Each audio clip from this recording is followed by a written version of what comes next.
My question is around what the term inclusive institutions really means. Could this mean widespread education, infrastructure, and a mostly free market, but yet an authoritarian, non-democratic government, like which was the case in Taiwan, Singapore, China, and other fast-growing East Asian economies in the 20th century? Do you want me to take that, Simon, or? Jerome will answer all the hard questions. I'll just do the easy ones. I'll follow. Go ahead first, Jerome. Well, institutions are not a panacea. They provide a framework. So some of the details of good policy are, of course, things you build on institutions. But broadly speaking, we distinguish inclusive economic institutions and inclusive political institutions. Inclusive economic institutions have secure property rights and things that uphold something like equality of opportunity, a level playing field. So education, public infrastructure, the right kind of regulation are key. But we also emphasize that political inclusion, meaning a framework in which people have voice, power is equally distributed and not monopolized by one group, one person, one party, are key, and political and economic institutions are synergistic. It's very difficult to maintain economic inclusion when you are ruled by the iron fist of an autocrat. And that's the sense in which we also find in some of the work that, for example, I did with Jim Robinson, Suresh Naidu, and Pascual Restrepo, that democracy directly itself contributes to economic growth, not easily, not right away. It takes a couple of years, and it's a difficult business to make democracy work. But generally, countries that democratize grow faster, and they grow the more right way, meaning they grow in a way that's more equal, invest more in education and health. So both political and economic inclusion matter, and they are synergistic. So I would just add, Darian, I got a phone call from China this morning, from Beijing, a journalist from Beijing, who said, "What's your advice for the Chinese economy?" And my first thought was, okay, what can I say that A, she might be able to use, and C, won't get her into trouble? And I think that the basic finding that we have in our historical work is that, yes, you can have episodes of growth under different arrangements. But if you want to sustain that growth over time, it's much stronger and much more robust if you can move towards the kind of inclusive participation that Dron just outlined. And I would flag, for example, South Korea, which is where my wife's family is from. South Korea started out poor after World War II. In fact, in the early 1960s, it was very poor. It was quite authoritarian at the beginning. Over time, there was economic growth and an effort to democratize, which was difficult and messy. And there are plenty of struggles. It's not an easy journey. But I think as a result, the South Korean economy, which is not without its problems today, but it's in much better shape, and their achievements are really remarkable compared to what some other countries have been able to pull off. So I think that's the direction, Darian, in which our work, I think, should orient people. Thank you, and congratulations to you both. Thank you. Thank you all very much. I'm now opening the line for Song Ho Song of Yonhap News Agency. The floor is yours. First of all, congratulations to both professors. I understand, Dr. Johnson, you briefly mentioned South Korea's case, but I understand that two separate institutions on the Korean Peninsula, one in the south and the other in the north, have been subject of your long-time research, as shown in your book, Why Nations Fail. So can you share with us your thoughts on the future of South Korea's economic and social trajectory, and how it can continue to remain on a successful trajectory through institutional improvements? And can you also give us your suggestions vis-a-vis how North Korea can change course toward a better future away from the current impoverished and repressive conditions? And where do you think North Korea will end up to be if it continues to be on the current path? Thank you. And my question, of course, goes to both professors. Thank you. Well, first of all, Why Nations Fail is written by Dron and Jim Robinson, not by me. I am always happy to be confused with Jim Robinson, even more so today, I suppose, than other days. But Dron, do you want to take that first, as you did write that book? Well, I mean, and in fact, South Korea versus North Korea contrast is at the very beginning of the book, because it beautifully illustrates the role of institutions. The South and the North, according to the best data we have, were on a par before the country was separated and diverged in terms of its institutions. And over time, a more than tenfold difference built up. South Korea, exactly like Simon said, is not without problems. democratization was very difficult. But the evidence that, for example, we have in our democracy and growth paper shows South Korean economy picked up speed after democratization and did so in a more healthy way. But right now, South Korea is still dominated by large corporations, which brings some benefits and some costs. And South Korea is dealing with one of the most rapidly aging populations. It has done reasonably well in that context by using a combination of technologies and other adjustments. But it is a very difficult transition. China will undergo it as well. But a country that's aging so rapidly is going to face many new challenges, and openness to new ideas, new technologies is going to be very important. In the case of South Korea, doing so via a competitive pressure is going to be more important as well. And I don't hold very great hope for North Korea. Its system is cemented, at least for now. And the advice to North Korea, well, who is the advice going to go to? I think one of the emphasis of our work has been, look, institutions are bad because they serve certain people's interests. They are bad often for society, but quite lucrative for the people who control the institutions. And North Korea is, again, a case in point. I don't think it is very fruitful to give advice to the North Korean elite, and the North Korean people are under great oppression right now. But I think that system is facing more and more difficulties, and one day, hopefully, it will unite with South Korea under a more democratic system. Yeah, I would just add, I attended a conference in Seoul on managing the economic transition and political transition, presumably, in North Korea, away from communism. It was a good conference, great discussion, lots of substance. It was 30 years ago, 3-0. So I think, as Dron said, this collapse of the Soviet Empire had some knock-on effects. So the reforms in China were consequential, and that also affected other countries. But North Korea retreated into its shell and has created a system that obviously favors a very few people, and a lot of people in North Korea have suffered over many years. And these few people are heavily armed, and they've acquired or built for themselves a lot of nuclear weapon capacity and also some rocket launch capacity that's not insignificant. This is extremely dangerous. And just because better, stronger institutions give you more inclusive growth and allow more people to climb out of poverty does not mean that all leaderships want to embrace such institutions. On the contrary, many leaderships around the world have gone in another direction in recent years. So there are many things to worry about in the North Korean situation. Thank you. Thank you very much. Our next question comes from Jeff Keating, I believe GBH Radio News. Let us know. Jeff, your line's open. Yes, Jeff Keating, GBH, here in Boston for radio. Congratulations to you both. Can you please just describe the moment when you first heard the news? I got a text from Kimberly. The Swedish, the Academy assures me they're trying to reach me early this morning, and I guess I have no record of that on my phone. But so I heard from my social network, which feels not inappropriate actually for 2024. Well, I'm in Athens right now, and I was on the balcony of my hotel room. Thank you. I'm pleased to take one from the website. Alex Tang, editor-in-chief of The Tech.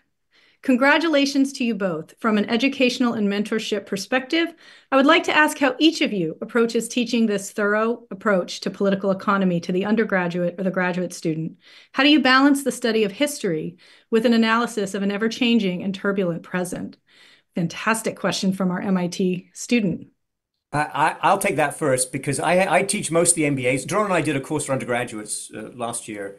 That was a lot of fun, but mostly I've taught MBAs, and MBAs are fantastic students. I think some of them are here, but I think they'll agree that they're always about, okay, how do I use this? Why is that useful knowledge?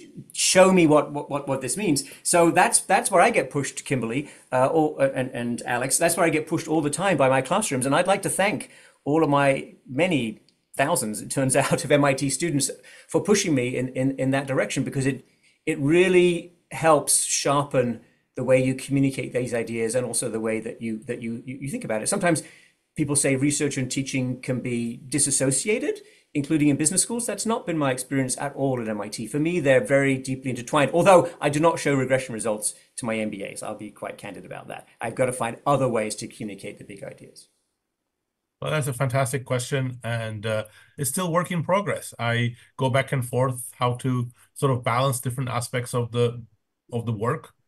But the part that I find very uplifting is posing the questions. I think the questions about long-term economic growth, the vast gap that exists between rich and poor nations, how the world has diverged and has failed to share prosperity. I think those are such major questions that it brings people in, undergraduates and graduates alike.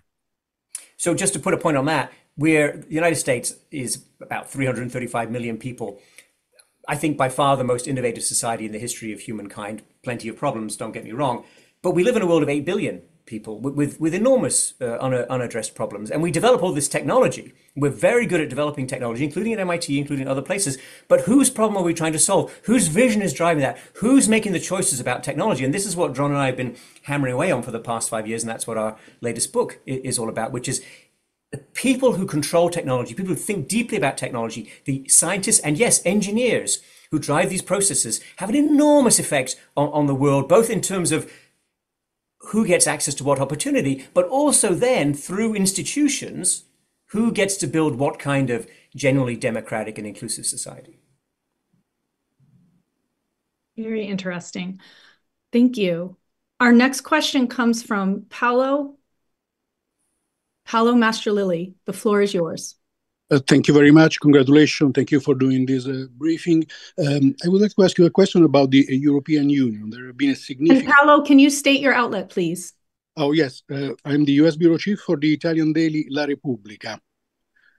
So there has been a significant backlash against the European Union in a recent year. Brexit, political parties in European countries that are against the European Union, also backlash in the US, particularly with the previous administration, with President Trump. Do you think that the European Union is still useful as an institution, and what reform would you suggest it needs to undertake to be a better institution? Well, Doron is actually in the European Union right now and needs to be able to leave on his own terms tomorrow morning. So I'm going to let him take the first cut of that. Well, the European Union also gained a Nobel Prize. I think it was about 10 years ago for their contribution to peace. And it is true. I think the European Union is an amazingly successful project. It was started as a way of easing tensions that people thought were inevitable, just like those that led to World War I and World War II. But more broadly, it is an effort to build supranational institutions, because many of the problems we encounter, and that was obvious after World War II, are global in nature. Domestic institutions are all good and well, but we need also supranational global institutions. And it's difficult business to build institutions. I mentioned democracy.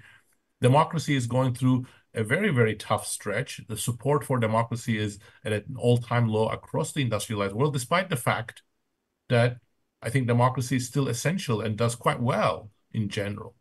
So I don't find it surprising that the project of European Union is difficult and mistakes are always made. But today, I think we need the European Union even more than ever, because we need different approaches to technology, different approaches to globalization, and different regulatory instincts. And we need a multipolar world. I think for all of these reasons, I still believe the European project is relevant and essential. But of course, it's not going to be one size fits all. I don't find it surprising that some people are going to want out of the European Union. And that is an ongoing challenge that European politicians will have to navigate. So what I would say, what I would add to that, Paolo, is while we shouldn't excessively obsess about the impact of Europe and Europeans on world history, surely the biggest change to the state of the world over the past 70 or 80 years is that Europeans, West Europeans, no longer fight each other. If you read about World War I, and I read extensively because I think that was the beginning of a very, very difficult century, a lot of creative impulses, a lot of building of peaceful societies got diverted into an incredible confrontation with the development of technology including chemical weapons, including ways of delivering high explosives to people at great distances, and so on, that we're still living with. And the fact that the European Union exists today and grew out of that, essentially stopped the France and Germany agreed not to fight, and other people joined them in that. I think that's a huge accomplishment, and we shouldn't lose track of that, and we shouldn't forget it. And as Russia presses very hard on a European country, which is Ukraine, that's not a member of the European Union, we and particularly Europeans need to focus on that and understand that the extent and the importance of that challenge. So I'm a big fan of the European Union and what it's accomplished. At the same time, Paolo, we run at MIT for our executive MBAs a simulation every year. In fact, we're about to run the next one on the next phase of the euro area crisis. I understand the euro area and the European Union are separate, but you also know how they're overlapping.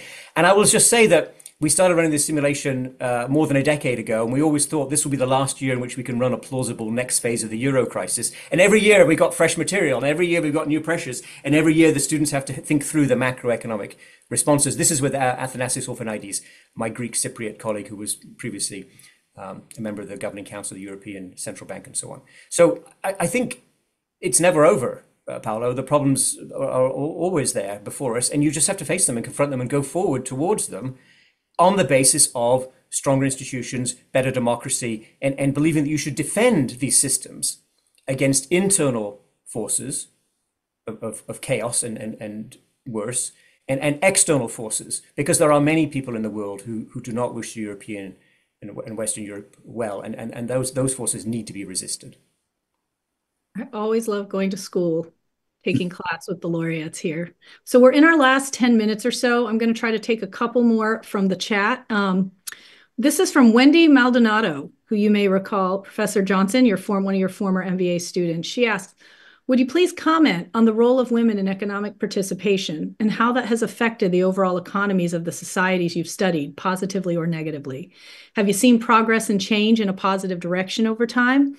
Or could you point any examples of countries that have done it particularly well and have enjoyed stronger economies as a result? Any examples in emerging economies in particular? So there's a lot there. Unpack the pieces you want. Keep it tight. But thank you.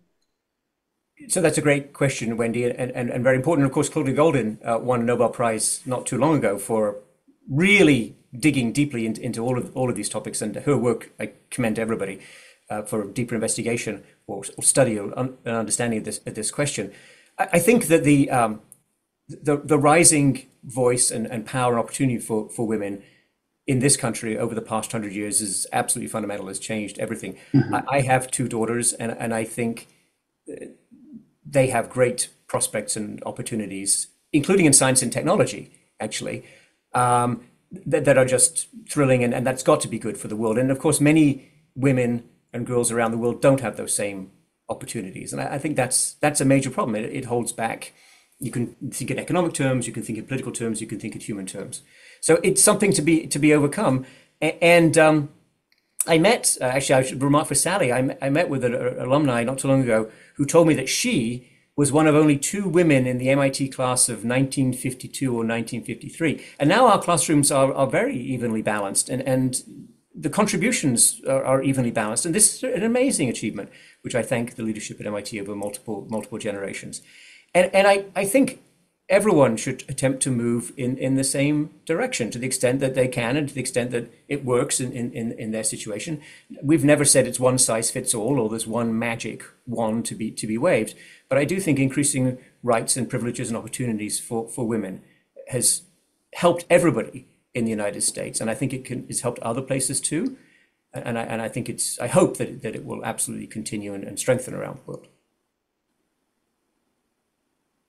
Well, let me amplify that just with two thoughts. One is, we are in the age of AI, but I remain, and I think Simon does too, convinced that, human productivity, human ingenuity, human resources, broadly construed, are still key for flourishing and meaningful flourishing of countries. And any country that does not value and that doesn't leverage, it doesn't create opportunities for its women, is essentially degrading half of its resources in that fight. And no country in the 20th century has succeeded while doing so. And I think that will be even more so in the 21st century. Thanks to you both. Our next question comes from Martin Sandbu at the Financial Times. Martin, your line is open. Hi, can you hear me? We hear you. Very, very good. Martin Sandbu from the FT. Simon and Aaron, congratulations. My question is whether you could state your view of the current trajectory of institutions in the liberal democratic societies. Are we on course for more extractive institutional forms or to maintain our inclusive institutions? And in particular, what do you make of the case that I think many people believe, and that's at least a plausible case, that we are moving in the direction of more autocratic, more oligarchic institutions with the electoral support of people who are disappointed by how inclusive so-called institutions, inclusive institutions have delivered for them economically and believe better economic promises from those who are heading in an extractive direction. Thanks very much. Well, Martin, you're right to be worried because that is a real danger. And this is something I have done research on recently. If you look at support for democracy in the industrialized world, it's at an all-time low. People are much more willing to say they would be okay, or they would support an authoritarian regime or dictatorship, military rule, or rule by a junta. And if you dig deeper, it is at least in part rooted in their disappointment with democracy. Democracy hasn't realized its promise of voice for all and shared prosperity for all. And we find that democracies perform better, they get more support when they deliver on their promises, such as clean governance without corruption, more shared prosperity, better public services, and so on. And there are many other dimensions of democracy's failure. But despite all of that, democracies still have done better than dictatorships. So it's not that there is a better alternative out there, but it is very important that democratic institutions renew their social contract with the people. And by the people, I mean a broad constituency, not just a few selected groups, but the working class especially. And I think that is going to be key for a renewal of democracy. It will take time. It will be particularly difficult in the age of polarization, in the age of social media, which really poisons much of our discussions and political discourse. But I am still not optimistic in the sense that it will happen by itself. It will happen automatically, but I'm hopeful. Democratic institutions have shown great resilience and great ingenuity, and so have people. And that combination, I think, if it can free itself from the worst sins of our current epoch, in particular polarization, demonization of the rest, and the impoverished spaces, communication spaces of social media, I think there's a lot of potential there. So I would add, Martin, first of all, thanks for your columns that you write on this topic. Really very helpful, and I commend them to everybody here and more broadly. I think that you're, of course, right, that the pressures over the past 40 plus years from automation, globalization, the decline of trade unions, they've really undermined the middle and pressed a lot of people down from that middle to the lower end of the labor market. Our colleague David Otto, with whom John and I run a research group at MIT, has a very famous graph that shows earnings for people with a lot of education have gone up since the 1960s in real terms, but not for people in the middle, and people with less education or didn't go to college in real terms may actually be earning less than they did in the 1960s. That's extremely disappointing, and that's a failure to deliver. And I think all societies are naturally held to account for that, and that includes this democracy. But it is incredibly important to emphasize, Martin, the choices that we make now about both the development of new technology, artificial intelligence, that's one of the things that John and I wrote about in our latest book, but also the rules of the game in electoral democracy. You know, if you don't like the composition of the US Supreme Court in the United States, there are many ways to work to change that within the rules. They may be difficult ways, it may be a heavy lift, but there's ways to change it. But rejecting the result of a free and fair election, refusing to acknowledge that result, or encouraging people to attack Congress when it's a process of formally validating that vote, that's not acceptable. Those are choices made by prominent people, by important people. Those moves, that kinds of actions can absolutely undermine, destroy any democracy. We've seen that many times around the world. It takes a long time to build strong institutions. It doesn't take long to overthrow them if you really put your mind to it. So once again, the US, a wonderful country, a country I'm proud to have joined, and I'm very happy to be an American citizen. I worked long and hard to become an American citizen. Thank you, MIT, for that as well. We've had a bumpy ride on democracy, and what happens next in the November election is extremely consequential for whether we can sustain our better, stronger institutions and have more shared prosperity going forward. So I think our next question from a visiting fellow at Sloan helps us get to how we get more people to listen to y'all and hear this. Sarah bin Mahfouz, visiting fellow at Sloan, asks, what a wonderful opportunity to join you for this. Congrats. She's a visiting fellow. Given the current state of the global economy, what areas of economic research do you think are most crucial for the next generation of economists to explore? And how do you bridge the gap between research and policy implementation? Do I get started, Simon? Do you want to go? Yeah, go ahead, Rob. Well, I mean, I think there are a number of challenges the whole world is facing right now. I believe we know some things about those, but much more is needed. AI, how the workforce will adjust to it, how the future of work will adjust to it, inequality, an aging population, which is, the world has never aged as it has done now, and how we're going to work with that, climate change, but also more sort of usual problems that we've been struggling with, around the world, the Middle East, Africa.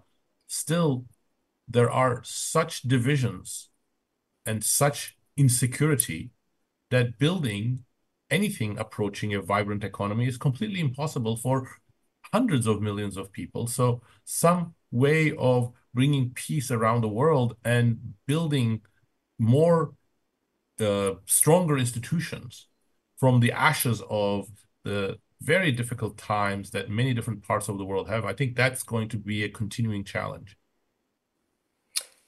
My bumper sticker, Sarah, for this whole 25 years or more of work is more good jobs. Find ways to create more good jobs in your own community, around this country, other countries. Spread the prosperity that way. And as I have the undivided attention of the president of MIT here, I will say that, without risk of contradiction, that more effort into science and technology, more invention, more commercialization of that invention, and having the value of wanting to create better lives for people, both in terms of how the technology is used and the jobs that you create in that technology innovation process and in its deployment. That's what we've done really well. Okay, figuring it out, muddling through, no doubt, over the past 100+ years around MIT. When I was a grad student, by the way, the area around MIT, known as Kendall Square, was not in great shape. And it has really been transformed by a lot of technology investments. And that's fantastic. We need more of that. We need 100 of those. We need 1,000 of those. And it needs to be constructive to address the problems that Doron just identified for you. So who sets priorities? Who has the vision? Who makes the choices? If we don't do that at MIT, where else will people do it? And I think we do it at MIT, and we need to do more of it. And thank you, Sally, for your leadership, including on climate, pushing us all absolutely in this direction. Thanks to you both. We have one more from journalists, then we'll try to get in one or two from former students, and then we can call it a wrap. So Thomas Fisherman, I think we're going back to Europe. The line is open. Yes, hello, it's Thomas Fisherman from Deep Side, and I guess that my question is very much related to the question from the FT. We see all these countries with perfectly good institutions and reasonable growth deconstruct their own institutions in a way, and this goes through populism, which has been mentioned. So my question is, what kind of research agenda do we need to look at the long-term dynamics there? Do we know enough? Do we have enough research in place to learn about the long-term self-destruction of democracies? And are there alternatives to this? I just spent a weekend in Singapore. Everybody told me that they have a much better long-term plan for suppressing any populism. Yes. Thank you. Well, I think we have a lot of historical examples of long-term decline of institutions of very different types, including democracies. But of course, alternatives to democracy, that's very difficult to study with historical data or with empirical data, imagination and experimentation, and I think like the local level. But I also don't think the right word is suppressing populism. I think populism often is fed by grievances, and suppressing them makes things worse. So understanding populism and turning those grievances into a more positive force rather than the negative force that they become under populism is necessary. You asked a very, very, very good question, direct question, Thomas. I'd attempt to address it directly. I think there's two major areas for research. One is about technology, how technology develops, how it's deployed, how it's used around the world, the choices that we make about technology, and how we can get better outcomes, defined, I would suggest, first instance, through more good jobs. That, I think, is a very big research area that Ron and I and David Autor are embarked on, and so many other absolutely talented people at MIT and elsewhere. The second, and I think you can get a lot of agreement on that, not an awkward topic, really. The second topic, I mean, let me be fairly pointed and blunt in the interest of time here. It's corruption. The corruption has two sides, the people who pay the bribes and the people who take the bribes. So there's a lot of hand-wringing in rich countries about corruption. There's a lot of criticism of other places and so on and so forth. And surely that is justified. And many of our rich societies have cleaned themselves up in terms of internal corruption. But who pays the bribes? Who's putting the money out there to get people to borrow more money, to get them to build infrastructure they don't need, to pad their bank accounts in whatever way? This is a scourge, and this undermines attempts to build resilient institutions, I would say, because it says to people, look, if you get power and hold power for a few years, you can become very rich and then live in XYZ country, tax haven, whatever. So I think these are the real problems that we need to confront, Thomas, and I think that anybody who wants to really dig into this and really confront and really answer the question, how do you control and eliminate and remove corruption? Which, by the way, Singapore did. And kudos to them for it, right? But not all authoritarian countries have managed to do that. In fact, most authoritarian countries, okay, I didn't just call Singapore authoritarian, be careful in how you quote me there. Many authoritarian countries have struggled with controlling corruption because it's just easy money, and nobody stops you. And it's the rich countries, in many instances, that are paying for access to your raw materials, your natural resources, your oil, or very, very cheap labor. Great question. Thank you very much. And one, going back to a topic that came up a little earlier from the webcast from Mohammed Hassan Dejana, a Worcester Polytechnic Institute Fulbright Scholar. Congratulations on the marvelous achievement. My question is, how do you see climate change impacting short and long-term economic growth and the role it plays in exacerbating the divide between the rich and the poor, and what needs to be done to address it? Well, climate change is exacerbating the divide, both between poor and rich nations and between poor and rich people within a nation, because they have different resources to deal and adapt to change. But climate change is also an opportunity. Renewable technologies are an amazing source of productivity growth, and even a modicum of investment and a modicum of civil society support for these technologies have had transformative effects. So I think we should welcome the climate change, not the climate change per se, but the climate change challenge. I think there's much more to be done. But in line with the previous questions about inclusion populism, it cannot be done by fiat. It cannot be done by imposing it on workers. You need to bring the workers into the fold as well. You need to convince people that they are going to benefit from it, and it's not going to be something that are going to be forced into at the cost of their good jobs. And it's not something that is just dictated to them from above. And I think that's again, a challenge for democracy. Yes, I think that the recent tragic events around the two hurricanes, particularly the devastation in North Carolina, where I lived in North Carolina for 5 years, it's absolutely heartbreaking. And it should remind us that nobody is exempt. Even rich countries are going to be faced with terrible, terrible problems here. And I think that there are one answer on the what to do with climate change is about policy and changing policy. And there are things that can be done now. And of course, it's a long list, and they're not being done for reasons that we can discuss. But the other piece that's super important is really swing for the fences, aim for the breakthrough science, change the world again. And I'm looking at Sally Kornbluth as I say this because she's doing this. I think that sometimes people say, well, that's the scientists and those are strange ideas and we don't know if they'll come to fruition. Well, no, actually, we've transformed the world many times with technology invented in and around major research universities in the United States. So now we need to do it again. Well, you know what? We've experienced, we have a track record. We know what it takes and we need to do more of it. And we need to make sure, as Doron is emphasizing today, and as he's emphasized in the 25 years that I've known him consistently, it's got to be done in an inclusive manner. This is not about helping a few elites become billionaires. That's not the goal here. The goal is, well, I think as the question suggests, the goal is save the planet, help a lot of poor people, prevent the sea from rising in a way that will be catastrophic to millions of, if not tens and hundreds of millions of people. That's a tough agenda, but I think we know how to do it, and I'm really pleased to be continue to be associated with MIT and all of MIT's efforts in this direction. Thank you both so much. We are going to give the final question today. We're going to end with MIT alumna Reshma Patel, MIT Economics class of 1993, and I think it's a nice recap from what you all have been saying. What can the average person do to strengthen our democratic institutions? Doesn't democracy only work if we all participate in it? I'll take this one first, Doron, seeing as you were just sweetening water.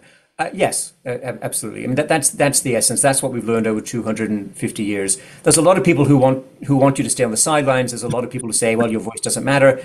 I think the strongest societies in the world have been built from the ground up. And it's a struggle. It's always hard. Look, nothing about this democratic process, nothing about inclusive prosperity has come easily to anyone, including in the UK, the US, European Union, which we've talked about.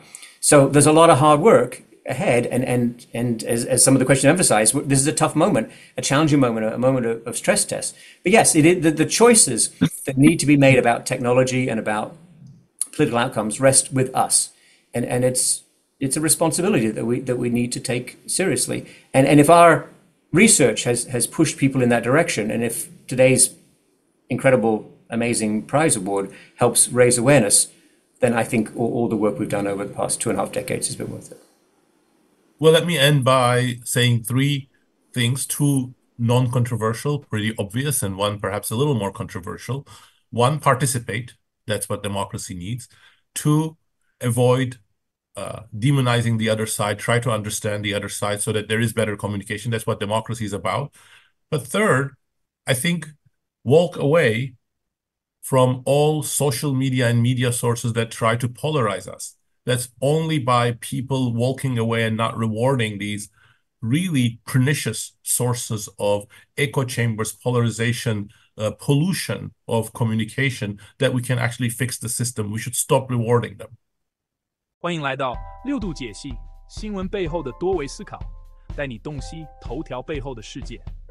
在今日华尔街频道的6度解析中，我们将深入探究时事热点，为你揭开新闻背后的真相。在这个信息泛滥、真相难觅的时代，6度解析应运而生。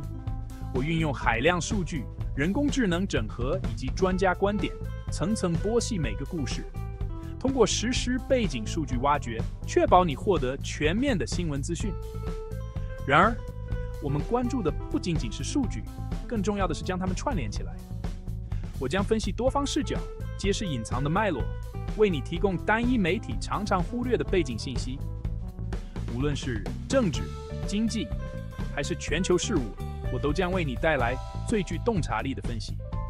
试想一下，拥有洞悉全局的能力，做出明智的决策，参与有意义的讨论，这就是6度解析带给你的价值。它不仅仅是新闻分析，更是一种赋能的工具。加入今日华尔街的6度解析，共同探索头条背后的故事。你通往深度理解的旅程，从这里开始。不要只是阅读新闻，要解码新闻，理解新闻，活出新闻。这一切尽在6度解析。立即订阅，不错过任何真知灼见。因为了解真相仅仅是个开始。